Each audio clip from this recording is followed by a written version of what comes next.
Eu quero comezar lendo a sinopse, porque o campo non é só a vida tranquila, as caídas do sol, acompañadas dos sons dos animais e o canto dos paxaros. A vida no rural texe a comunidade, a sementeira e a colleita, e ás veces baila os pasos dunha legume. Facer como unha fábula, como que a faba fose faba de Lourenzá, que ao final é o que máis se recoñece de Lourenzá, non? Casi todo parece que baila en Lourenzá alrededor da faba. Somos, como dicía, dos persoas que vimos da cidade, digo da cidade que parece que vimos de Tokio, pero bueno, vimos de Ferrol, non? Que está aí. Eu que son moi fan da autoficción. É unha cosa que tradicionalmente está moi denostada, tamén porque relacionamos máis co feminino, non co deus que está aquí e que ve uns persoaxes aí moverse.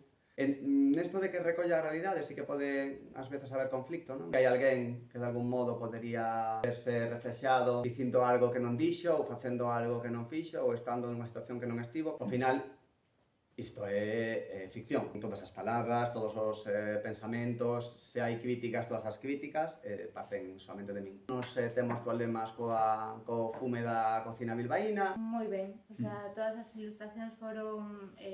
saíron case soas. Eu creo que a idea de escribir sobre este tema a deron dous veciños de Arroxo que teñen un forno. Un día apareceron polo camiño, estaba eu pintando unha mesa ou algo, non recordo que era. E díxome, ela, chamase Toña, díxome, vinde que imos facer pan, díxome, pois xa escribirás algún día da tarde que pasases aquí con dous velliños facendo pan.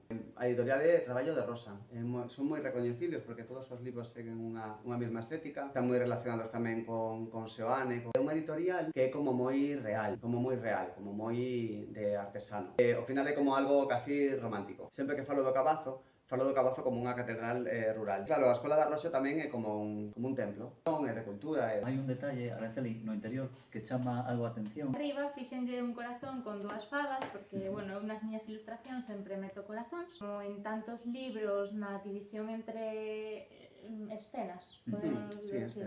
Sempre hai algún detalle, entón eu decidín utilizar ese detalle para esa división. A verdade quedou moi ben. Quería que fose como unha carta de amor. Tamén para que quede constancia de estos dos protagonistas que somos nós, pero non somos nós, recorda que é outra ficción, que tiveron a sorte de caer na Mariña e de caer en Arroxo e bueno, espero que vos guste.